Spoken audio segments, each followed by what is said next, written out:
আসসালামু আলাইকুম সবাইকে।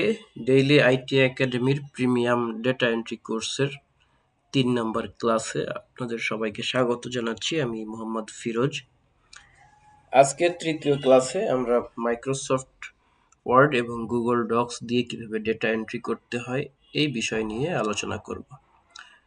মাইক্রোসফট ওয়ার্ড এবং গুগল ডক্স দুইটাই প্রায় একই রকম কাজ করা যায়। আমরা আমরা শুরুতে দেখব, আমরা শিখব সেটা হচ্ছে মাইক্রোসফট ওয়ার্ড এবং গুগল ডক্স ব্যবহার করে ডেটা ফরম্যাটিং এবং ডেটা এন্ট্রি, এই দুইটা কাজই আমরা দেখব। আমরা চলুন শুরু করি। আমাদের প্রথমত দেখেন, যেটা আমরা দেখব সেটা হচ্ছে ওয়ার্ড এবং ডক্স এর বেসিক যে পরিচিতি, এই কাজটা আমরা একটু দেখব। তারপরে ডেটা এন্ট্রি কিভাবে করবেন, টেক্সটের ফরম্যাটিং কিভাবে করবেন, পেজ সেটআপ কিভাবে করব এটা দেখব, এবং আমরা শেষে গিয়ে দেখব হচ্ছে ফাইল শেয়ারিং অ্যান্ড এক্সপোর্টিং, অর্থাৎ ফাইলটা আমরা ক্লায়েন্টকে কিভাবে শেয়ার করব এবং কিভাবে তাদের হাতে হস্তান্তর করব, কিভাবে এক্সপোর্ট করব, এই ব্যাপারগুলো আমরা এখানে শুরু থেকে এটা এটা এখান থেকে আমরা দেখে নেব। তো তারপরে আমরা চলুন শুরু করি মাইক্রোসফট ওয়ার্ডের পরিচিতি। মাইক্রোসফট ওয়ার্ড হলো একটা প্রফেশনাল ডকুমেন্ট তৈরি করার একটা টুল, যেখানে আপনি পাবেন মাইক্রোসফট এমএস ওয়ার্ড 2016, 2019, 365, এগুলো যে কোনো একটা আপনি ব্যবহার করতে পারেন। তো আমি 2016 ব্যবহার করছি।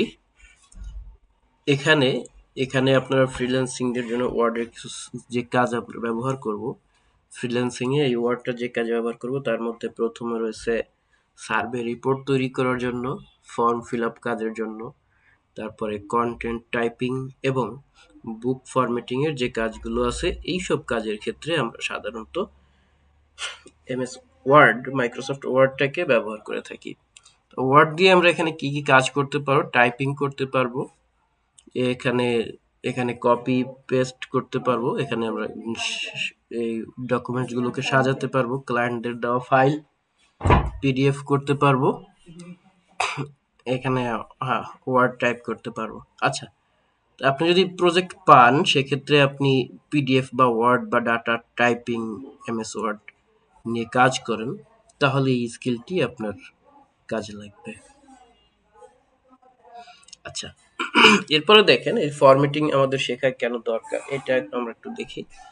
এখানে আপনি ডকুমেন্ট প্রফেশনালি প্রকাশ করতে পারবেন, ক্লায়েন্টকে আপনি সন্তুষ্ট করতে পারবেন এটা থেকে। ফরম্যাটিং করে আপনি ভুল সংশোধন করতে পারবেন, ভুল কম হবে। এখানে আপনি বুলেট পয়েন্ট ব্যবহার করতে পারবেন, হেডিং, স্পেসিং, টেবিল, এগুলো ফরম্যাটিং জানলে আপনি কাজ দ্রুত এবং নিখুঁতভাবে কাজগুলো করতে পারবেন। আচ্ছা, চলুন আমরা একটু গুগল যেটা করেছিলাম সেটা হচ্ছে এমএস ওয়ার্ড যে সফটওয়্যারটা আছে, এই এমএস ওয়ার্ডের ভিতর থেকে এমএস ওয়ার্ড 2016 যেটা আছে, এটা ব্যবহার করে আমরা কিভাবে কাজগুলো করতে পারি। এখানে মাইক্রোসফট ওয়ার্ডটা আমরা ব্যবহার করলে এখান থেকে আপনি যেটা করবেন, এখান থেকে পিডিএফ করতে পারবেন, পিডিএফ ফাইল, অথবা যে কিছু কাজ করে আপনারা গুগল ডক্স না, দুঃখিত, এমএস ওয়ার্ডের কাজগুলি আপনারা মাইক্রোসফট ওয়ার্ডে টাইপিং এর মাধ্যমে কাজ করতে পারবেন। হ্যাঁ, তবে এক্ষেত্রে আপনার যেটা বেশি প্রয়োজন হবে সেটা হচ্ছে আপনাকে অবশ্যই টাইপিং এর দক্ষতা অর্জন করতে হবে।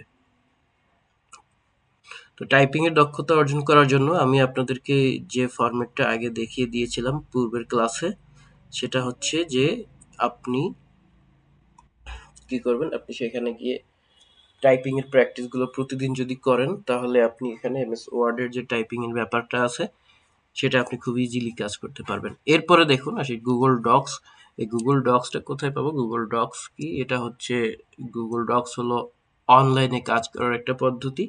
আপনি অনলাইনে এমএস ওয়ার্ড ব্যবহার করবেন, এটা সম্পূর্ণ ফ্রি এবং এটা অটোমেটিক সেভ হবে, এবং এটা আপনি রিয়েল টাইম শেয়ার করতে পারবেন ক্লায়েন্টকে।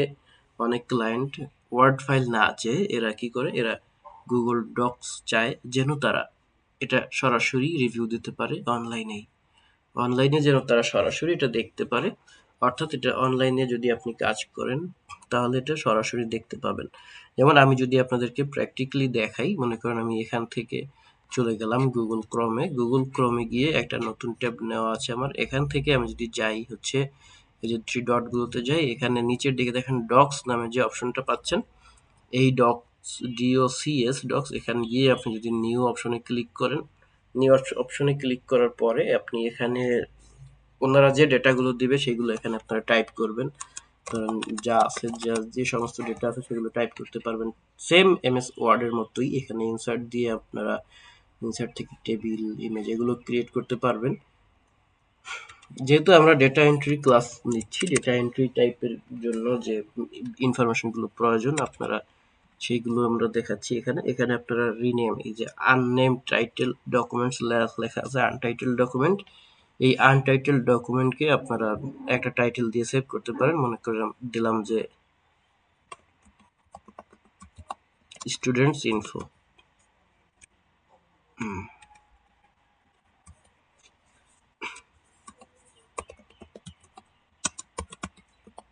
স্টুডেন্টস ইনফো লিখে সেভ করে রাখলাম। এবং আমি এখানে যদি কিছু টাইপ করি, মনে করেন যে এখান থেকে আমি ইনসার্ট দিলাম, ইনসার্ট থেকে আমি এখানে কিছু টেবিল অ্যাড করলাম, ধরেন এই যে তিনটা টেবিল অ্যাড করে নিলাম। এখান থেকে যে ড্রপ ডাউন বাটন আছে, এখান থেকে আমি যা কিছু চাই আমি এখান থেকে ক্রিয়েট করে দিতে পারবো। মনে করেন আমি এখানে লিখলাম নেম, এখানে লিখলাম ফোন নাম্বার, এখানে আমি লিখলাম হচ্ছে মেইল অ্যাড্রেস, ঠিক আছে। তারপরে আমি এখানে তাদের নামগুলো লিখে দিলাম ABC, তাদের ফোন নাম্বার লিখে দিলাম 123456789012, ঠিক আছে। এরপরে মেইল অ্যাড্রেস লিখে দিলাম 1234@gmail.com, তারপর এটা লিখে দিলাম @yahoo.com,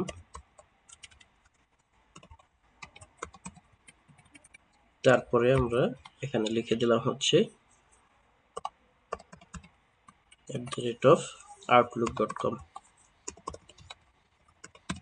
এভাবে করে আমরা মনে করেন যে একটা ডকুমেন্ট যদি টাইপ করি, টাইপ করার পরে শেয়ার করব কিভাবে, দেখেন এর পাশে আমাদের শেয়ার নামে একটা অপশন আছে। এই শেয়ার অপশনে যদি ক্লিক করি, শেয়ার অপশনে ক্লিক করার পরে এখানে একটু লোডিং নিবে, লোডিং নেওয়ার পরে দেখেন এখানে রেস্ট্রিক্টেড দেওয়া আছে। এই রেস্ট্রিক্টেডকে আমরা ক্লিক করার পরে এখানে anyone with this link click করব। এনিওয়ান উইথ দিস লিঙ্কে ক্লিক করার পরে এখান থেকে কপি লিঙ্ক করব, কপি লিঙ্ক করে ডান করে দেবো। দেখেন আমরা কপি লিঙ্ক করে যখন দিলাম তখন আমরা একটু ফ্রেশ জায়গায় নিয়ে কন্ট্রোল ভি দিই, দেখেন একটা লিঙ্ক ক্রিয়েট হয়েছে এখানে।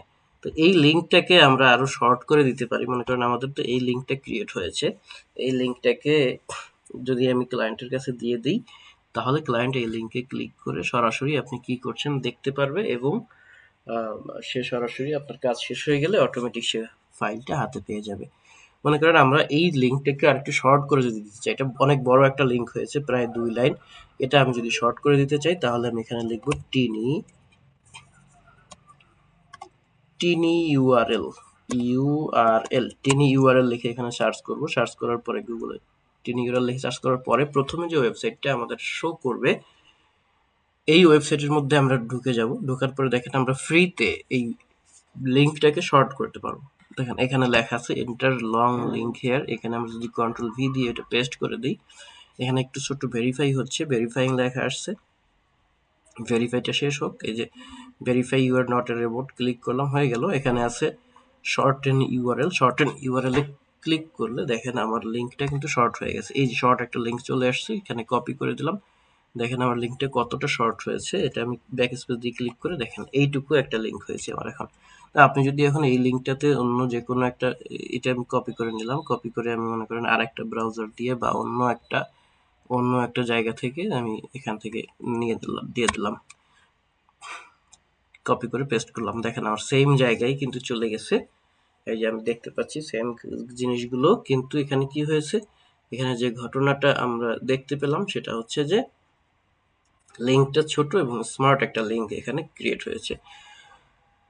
তো সেম ভাবে আমরা এই স্মার্ট ইউআরএল দিয়ে কাজ করতে পারি। এরপরে দেখি আমরা কি বলছি, এখানে আপনার অটো এগুলো সেভ হয়ে যাবে, এটাকে সেভ করার জন্য আরো কাজের প্রয়োজন নেই।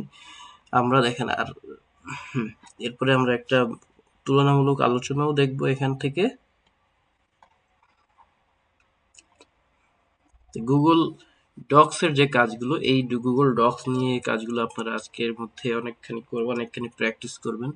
এমএস ওয়ার্ডে যেরকম প্র্যাকটিস করেন সেই রকম সেম ভাবে প্র্যাকটিস গুলো গুগল ডক্স এর মধ্যে করবেন। তো গুগল ডক্স দিয়ে ডেটা এন্ট্রি কিভাবে করবেন, আমরা এখানে মনে করেন যে টাইপিং করতে পারি, লিংক অ্যাড করতে পারি, টেবিল ক্রিয়েট করতে পারি, ইমেজ ইনসার্ট করতে পারি, মেইল শেয়ার করতে পারি। আচ্ছা, টাইপ কিরকম করে আমরা দেখলাম। এরপরে দেখেন যে লিংক অ্যাড করে কিভাবে, টেবিল ক্রিয়েট করে কিভাবে, লিংকটা আপনি এখানে ইনসার্ট করে দিলেই তৈরি হয়ে যাবে।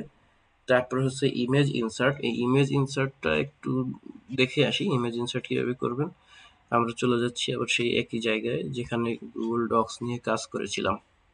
গুগল ডক্স নিয়ে এই কাজটার মধ্যে আমরা যদি চলে যাই, এখানে ইনসার্টে যাব। ইনসার্টে গিয়ে দেখেন প্রথমে আমরা পাচ্ছি ইমেজ, অর্থাৎ এই ইমেজে ক্লিক করে কম্পিউটারের ভিতরে থাকা ইমেজ যদি আমরা এখানে দিতে চাই তাহলে আপলোড ফ্রম কম্পিউটার দিব। আর যদি অনলাইনে সার্চ করে কোনো ভিডিও, কোনো ছবি অ্যাড করতে চাই তাহলে সার্চ অনলাইন দিব। সার্চ অনলাইন দিলে এখানে পাশে ডান পাশে একটা গুগল ইমেজ সার্চের অপশন ক্রিয়েট হবে। এখানে সার্চ বক্স চলে আসছে। মনে করেন আমরা এখানে একটা একটা লোগো দিতে চাই, ধরেন আমি এখানে ডেইলি আইটি একাডেমি দিয়ে দিলাম।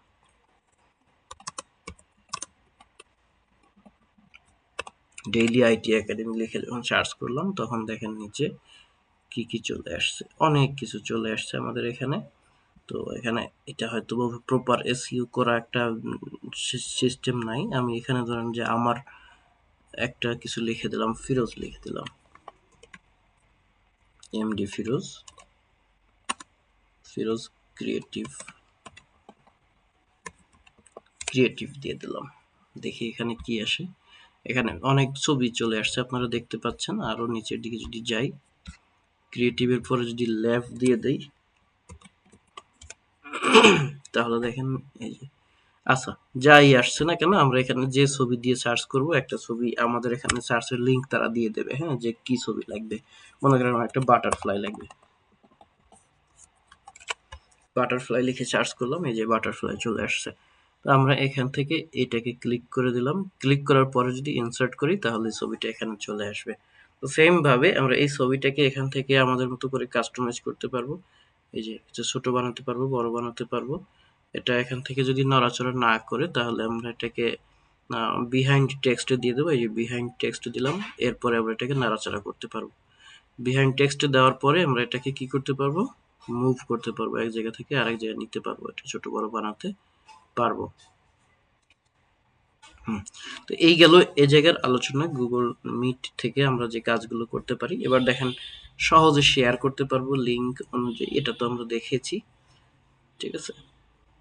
লিংক আকারে আমরা শেয়ার করতে পারবো, একইভাবে মেইল লিংক পাঠাতে পারবো। এবার দেখেন আমরা ডক্স দিয়ে ডাটা এন্ট্রির ক্ষেত্রে যে কাজগুলো করতে পারি সেটা তো দেখলাম।